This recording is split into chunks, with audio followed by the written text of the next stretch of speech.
korosi sebagai tugas mata pelajaran bahan bakar dan pelumas. Sebelum itu kami akan memperkenalkan kelompok kami. Saya sendiri namanya Witono dan teman saya ini namanya Mas Ardian dan ini Mas Guntur dan dia sebagai operator namanya Mas Aryan. Oke, langsung saja kami akan mempresentasikan tentang korosi. Oke, kita langsung lihat pada slide PPT berikut ini. Oke, pembahasan yang pertama itu ada pengertian korosi. Dan apa itu korosi? Penyebab terjadinya korosi, bagaimana dampak dan pencegahannya. Oke, selanjutnya. Oke, pertama pengertian korosi. Ya, bisa dilihat korosi adalah peristiwa kerusakan logam oleh karena terjadinya reaksi kimia antara logam dengan zat-zat di lingkungannya, membentuk senyawa yang tak dikehendaki. Dalam sehari-hari bisa dikatakan dengan perkaratan. Oke, contoh peristiwa korosi antara lain karat pada besi, pudarnya warna milap pada perak, dan munculnya warna hijauan pada tembaga. Reaksi kimia yang terjadi termasuk proses elektrokimia di mana terjadi reaksi oksidasi logam membentuk senyawa-senyawa oksida logam ataupun sulfida logam. Faktor penyebab terjadinya korosi. Faktor-faktor ada beberapa yang mempengaruhi terjadinya korosi, diantaranya ada konsentrasi H2O dan O2. Dalam kondisi ini kelembapan yang lebih tinggi, besi akan lebih cepat berkarat. Selain itu dalam air yang kadar oksigennya terlarutnya lebih tinggi, perkaratan juga akan lebih cepat. Hal ini disebabkan hal ini sebagaimana air dan oksigen masing-masing berperan sebagai medium terjadinya korosi dan agen pengoksida besi. Yang selanjutnya ada pH. Nah, pada suasana yang lebih asam, pH kurang dari 7, reaksi korosi besi akan lebih cepat. Sebagaimana reaksi reduksi oksigen dalam suasana asam lebih spontan yang ditandai dengan potensial reduksinya lebih besar dibanding dalam suasana netral ataupun basa. Keberadaan elektrolit. Nah, keberadaan elektrolit seperti garam, NaCl pada medium korosi akan mempercepat terjadinya korosi. Sebagaimana ion-ion elektrolit membantu mengantarkan elektron-elektron bebas yang terlepas dari reaksi oksidasi di daerah anode kepada reaksi reduksi pada daerah katode. Selanjutnya ada suhu. Semakin tinggi suhu, semakin cepat korosi terjadi. Nah, hal ini sebagaimana laju reaksi kimia meningkatkan seiring bertambahnya suhu. Nah, selanjutnya galvanic coupling. Bila besi terhubung atau menempel pada logam lain yang kurang reaktif atau tidak mudah teroksidasi, potensial reduksi lebih positif, maka akan timbul beda potensial yang menyebabkan terjadinya aliran elektron dari besi ke logam kurang reaktif. Hal ini menyebabkan besi akan lebih cepat mengalami korosi dibandingkan tanpa keberadaan logam kurang reaktif. Efek ini disebut juga dengan efek galvanic coupling. Selanjutnya, oke, untuk pada umumnya yang biasa diketahui ada beberapa penyebab korosi. Ada uap air, ini uap air ya, uap air, oksigen udara, larutan garam, permukaan logam yang tidak rata, kontak dengan elektronik, temperatur atau metalurgi dan mikroba. Oke, demikian penjelasan dari saya. Selanjutnya akan dilanjutkan oleh teman saya, Mas Ardian. Monggo silakan. Oke.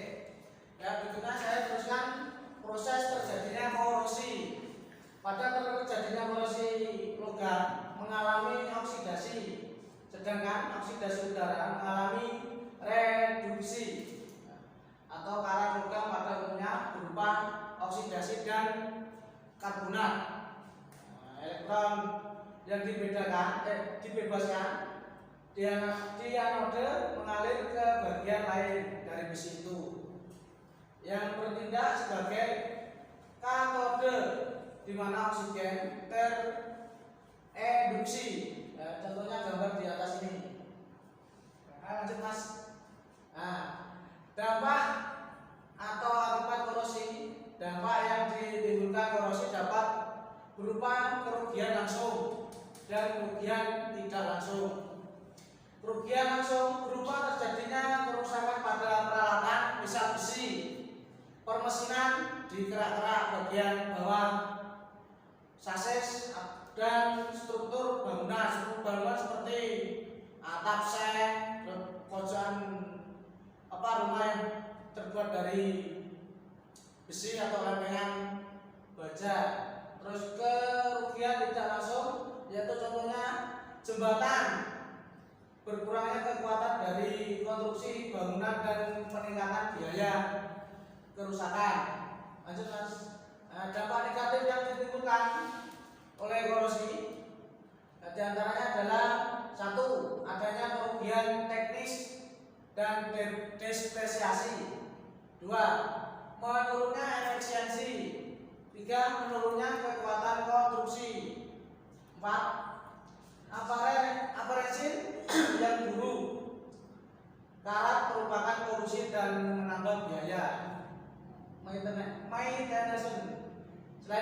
Selain menimbulkan kerugian, korosi juga menguntungkan, diantaranya adalah adanya pabrik. Pabrik bisa menarik gading. Cat, adanya pekerjaan cat protection. Itu lanjut pencegahan korosi dan cara mengatasinya. Contohnya pengecetan merupakan salah satu cara mencegah korosi yang mudah untuk dilakukan. Dengan mengecat besi basah, kita bisa menghindarkan kontak langsung besi dengan lingkungan. Contoh di laut. Hal tersebut dapat mencegah terjadinya kontak langsung dan juga oksidasi pada besi baja sehingga tidak mudah berkarat. Ayo lanjut. Pengeluaran dengan oli atau pelumasan dengan oli atau gemuk. Caranya mencegah korosi selanjutnya yaitu dengan pelumasan oli atau gemuk. Pelapisan besi baja dengan menggunakan oli atau gemuk ini bisa dilakukan untuk bahan-bahan yang tidak berhubungan dengan estetika karena akan merusak pemandangan. Oke lanjut. Pembalutan dengan plastik, besi dan baja cukup banyak digunakan untuk beberapa orang. Hal ini disebabkan karena kemampuan pertahanannya yang cukup tinggi. Cara mencegah korosi selanjutnya ini bisa menggunakan pembalutan dengan plastik.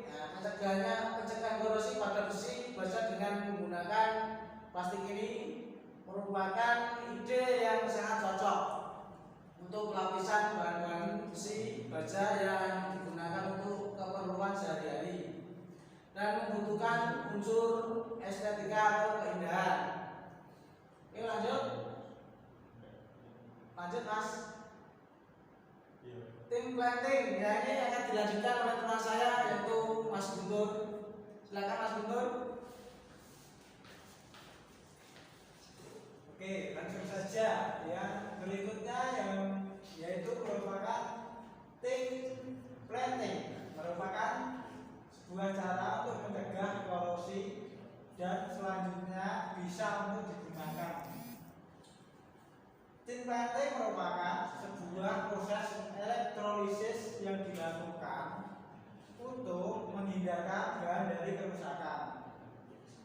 Bahan yang bisa dilindungi dengan menggunakan proses ini adalah bahan-bahan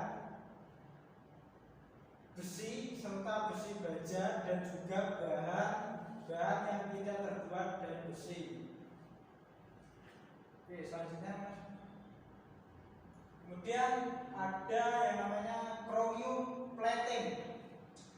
Selain pelapisan-pelapisan yang disebutkan sebelumnya, chromium plating merupakan cara mencegah korosi selanjutnya yang dapat digunakan untuk mengamankan besi baja. Pelapisan bahan seperti besi dan juga baja dengan bahan krom.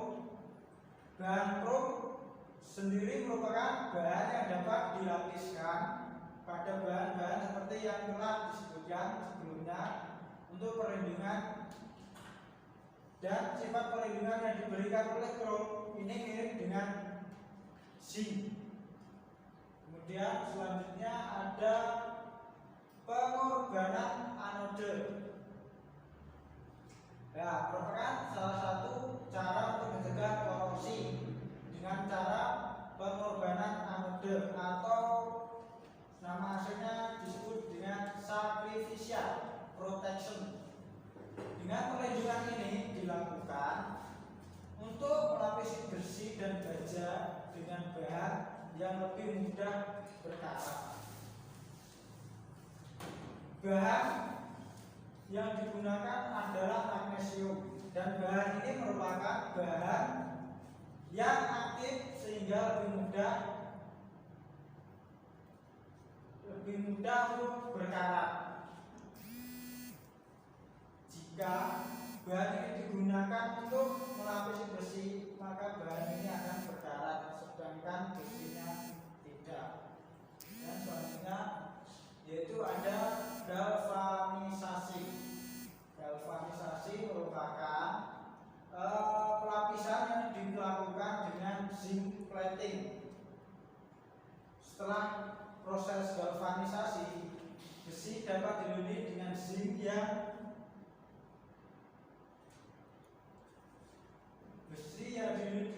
yang mengalami oksidasi. Kemudian selanjutnya untuk mengontrol kelembapan udara. Nah, kelembapan udara merupakan cara untuk mencegah korosi secara alami yang dapat dicoba untuk dipraktekkan. Anda bisa membuat lingkungan yang terbebas dari oksigen sehingga mencegah terjadinya korosi. Ya. Selanjutnya, dari slide tadi dapat disimpulkan bahwa faktor yang menyebabkan terjadinya korosi dapat dilihat dari dua faktor. Di antaranya meliputi faktor internal. Nah, faktor internal merupakan faktor yang berasal dari bahan itu sendiri, atau faktor yang berasal dari misalnya kemurnian bahan, struktur bahannya, dan bentuk bahan itu sendiri. Kemudian dari faktor eksternalnya merupakan faktor yang berasal dari lingkungan sekitar. Misal ada pencemaran udara, temperatur, kelembapan, dan keberadaan zat-zat kimia dan lain-lainnya. Kemudian selanjutnya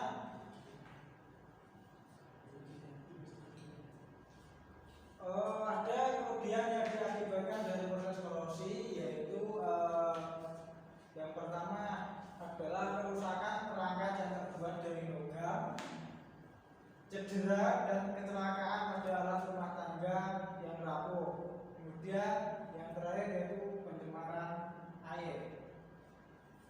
Ya, sekian presentasi dari kami.